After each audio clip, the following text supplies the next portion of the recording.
Alors, je suis en présence de Julie Hubert, qui a de la COVID longue depuis mai... Mars, Mars? 2022. Ça va faire 3 ans bientôt. Bientôt, là, dans 2 mois. Vous avez attrapé l'infection de quelle façon? Ma fille est allée dans un party à l'Université Laval quand on recommandait de ne pas faire des parties. Elle nous l'a ramenée et avec mon mari, mes 2 enfants, on a été malades les 4 en même temps. Et après quelques jours, mon mari et mes enfants ont guéri, puis pas moi. J'ai pas guéri. Et c'était votre première infection? Oui, ma seule. Votre seule infection? Oui. Alors, depuis ce mois de mars-là, vous vivez toujours avec de la COVID longue. Et là, vos 2 enfants, votre fille est à l'université, elle a terminé son université? Non, finalement, non. Elle a réorienté sa vie. OK. Mais elle a poursuivi sa vie. Votre mari s'en est sorti. Vous êtes toujours dans ce brouillard, dans cette marée-là, dans cette errance-là qu'on ne sait pas. Comment s'est passé votre parcours? Comment vous avez su que vous aviez la COVID longue? C'est ça. Après quelques jours, ils se sont tous relevés. Puis moi, ça m'a pris plus d'1 mois, presque 2 mois avant de réussir à m'habiller le matin. J'étais pas capable de m'habiller, de sortir de mon pyjama. Il y a quelqu'un qui me dit, une ancienne infirmière, tu dois avoir la COVID longue, mais ça faisait même pas 3 mois. Puis moi, je sentais qu'il y avait quelque chose qui clochait. J'ai cherché de l'aide. J'avais un médecin de famille à cette époque-là qui, lui, ne croyait pas à la COVID longue. Il ne croyait pas à ça. Lui, il disait, c'est une dépression. On va vous donner des antidépresseurs et ça va être suffisant.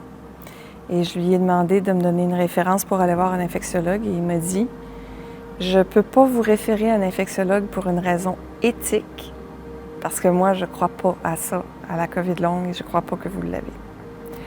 Ça fait que j'ai traîné ça de mars jusqu'à septembre. Puis au mois de septembre, je me suis réveillée la nuit, j'avais une douleur cardiaque, j'en avais beaucoup. Puis je me suis rendue toute seule à l'urgence. Et là, l'urgentologue, elle a dit suspicion de COVID longue. Elle m'a fait passer des tests que le médecin ne m'avait même pas prescrits. Puis peu de temps après, j'ai été chanceuse, j'ai eu un rendez-vous avec l'infectiologue. Il m'a suivie. Lui, il a posé un diagnostic tout de suite. La première rencontre, il m'a dit « Vous êtes un cas classique de COVID longue ». Et il m'a inscrite tout de suite à la clinique de la COVID longue. Puis j'ai attendu 9 mois avant d'être acceptée. J'ai été acceptée au mois d'avril à peu près. Et depuis ce temps-là, on n'a pas encore réussi à stabiliser mon état physique parce que j'avais trop d'atteintes psychologiques pour pouvoir travailler sur le physique. Et c'est encore un enjeu aujourd'hui, là. Ma santé psychologique s'est beaucoup dégradée. Alors, ça a pris plus d'1 an, hein? On parle du mois de mars, et vous avez eu un accès à la clinique de COVID longue au mois d'avril l'année suivante. 2024. 2024? Oui. Ah, c'est juste cette année, là? Oui, j'ai commencé au mois d'avril, là. Oui. Et j'ai eu mon diagnostic, donc, en septembre 2022. Fait que mars à septembre 2022, sans diagnostic. Septembre 2022 à avril 2024, sans traitement, sans ergo, sans physio, sans rien. Mais j'avais mon infectiologue, Okay. qui est extraordinaire. Je me suis payée, moi, une ergothérapeute pendant quelques rencontres et une physiothérapeute aussi pendant quelques rencontres. Pour vous aider là, à faire face à tout ça. Ouais. Mais c'est des mois en quelque sorte qui ont été perdus. C'est des années. Parce que là, vous n'avez pas travaillé le côté psychologique que vous dites. Et c'est quoi le côté psychologique? Qu'est-ce que vous entendez par là?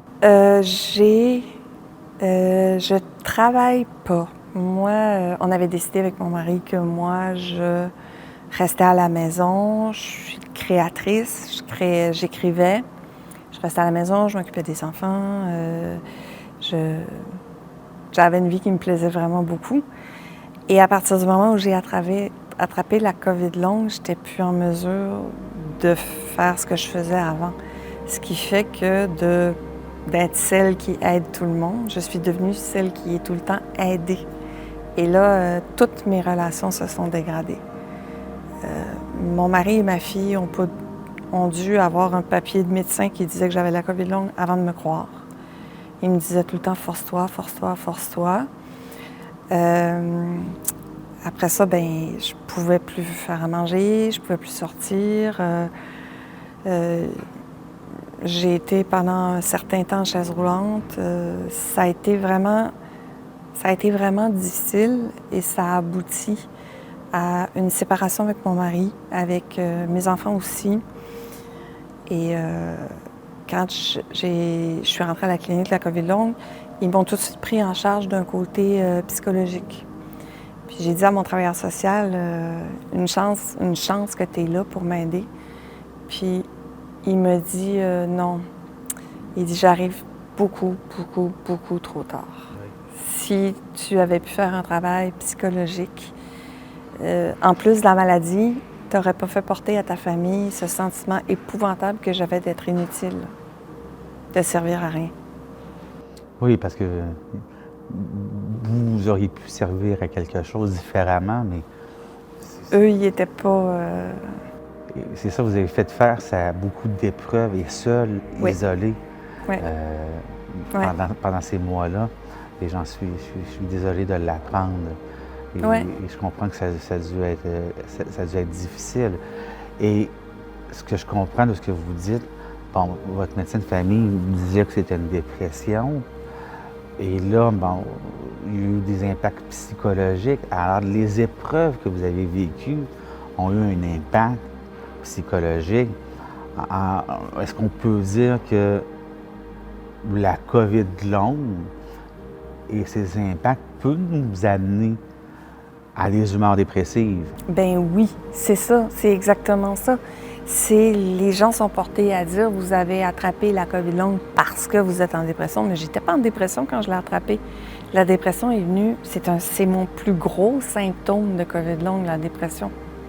C'est mon plus gros symptôme parce que j'ai perdu tous mes repères, j'ai perdu celle que j'étais, j'ai perdu la possibilité de créer, j'ai perdu la possibilité d'aider les gens, de servir à quelque chose. J'ai aussi perdu mon mari, mes enfants, ça fait que là, j'ai aussi perdu mes perspectives d'avenir parce que là, il faut que je me reconstruise une vie, il faut que je me reconstruise un avenir, puis je ne sais pas, il va être fait de quoi. Et c'est des questions qu'on se pose en étant affaibli, puis en étant dans un état d'incertitude à chaque journée, sans savoir si on va être capable de marcher demain, comment planifier notre chemin. Oui. Alors, c'est ce qui vous a amené, en quelque sorte, dans une dépression, avec un corps médical qui ne connaît pas la COVID longue. Alors, s'ils ne connaissent pas, bien, ils ne croient pas, c'est très difficile. La clinique de COVID longue, le travailleur social vous a aidé. Beaucoup. Vous aide aussi énormément. Oui. Alors, les gens qui n'ont pas accès à un travailleur social ou clinique de COVID longue, bon, ils peuvent nous appeler, nous, à l'association, on est capable de les orienter. On a des thérapeutes en relation d'aide, on a des pères aidants également. On ne prétend pas d'être des travailleurs sociaux, mais on est quand même capable d'enligner les gens pour ne pas laisser les gens seuls. Ah oui, exactement. C'est vraiment nécessaire. C'est vraiment nécessaire. Les gens sont portés à croire que quand ils nous amènent une casserole de lasagne, c'est suffisant. Mais moi, demain, je vais être dans le même état. Puis le mois prochain, je vais être dans le même état aussi. Ça fait qu'il faut que je trouve une solution permanente à comment je vais m'alimenter. Mais ce que j'ai besoin, c'est vraiment d'avoir de l'amour. Puis pas juste de l'écoute, pas juste quelqu'un qui va m'écouter me plaindre, mais quelqu'un qui va m'aimer assez pour avoir du plaisir avec moi, même si je suis diminuée. Tu sais, parce que j'aime beaucoup l'histoire de Hubert Reeves. Quand il s'est réveillé après sa chute quadraplégique, sa femme s'est penchée sur lui et elle lui a dit « Tu es exactement le même qu'avant ton accident et compte pas te défiler de tes obligations. » Et c'est grâce à ça qu'il a passé à travers de tout ça, parce qu'elle lui demandait d'élever les enfants, même s'il était gavé. Moi, quand j'ai attrapé la COVID longue, je suis devenue complètement inutile pour tout le monde et je suis devenue un fardeau pour ceux que j'avais dorloté toute ma vie, puis pour ceux que j'aimais jusqu'à ce qu'il en arrive à plus m'aimer. Vous êtes devenu un fardeau? Je suis devenue un fardeau. Ils vous l'ont dit? Pas dans ces mots-là, mais oui, dans des mots que je peux pas répéter devant une caméra. Oui, leur action en fait, bon, peuvent laisser penser ça. Et vous, est-ce que vous vous êtes senti comme un fardeau? Ah oui, chaque minute depuis que je suis malade. Tout le temps. Tout le temps. Encore aujourd'hui, je me dis que si j'avais pas attrapé la COVID longue, je vivrais pas dans un champ en désolation comme ça, là. Oui. C'est vraiment... ça a réorienté ma vie dans un sens où tout le monde me dit « Mais c'est merveilleux, t'es plus forte, t'es plus grande. » C'est vrai. J'ai découvert des ressources en moi extraordinaires. Mais je pense que j'aurais préféré rester un peu plus niaiseuse, puis plus heureuse. Oui, j'entends ce que vous dites. Et votre prochain défi, selon vous? Mon prochain défi, c'est de guérir. Parce que j'ai pas eu beaucoup d'atteintes physiques qui hypothèquent ma santé. J'ai pas eu d'atteinte au cœur ou au foie. Je vais garder des atteintes avec lesquelles je vais pouvoir vivre toute ma vie. Je sais que je vais être intolérante au bruit toute ma vie. Je retrouverai jamais le goût. Je retrouverai jamais l'appétit. Mais c'est des choses que je suis capable de vivre avec. Là, j'essaie de stabiliser mon état. C'est extrêmement difficile à cause de tous les problèmes psychologiques qui viennent vraiment vider mes réserves d'énergie. Mais je veux absolument guérir physiquement. Ça, c'est mon prochain défi.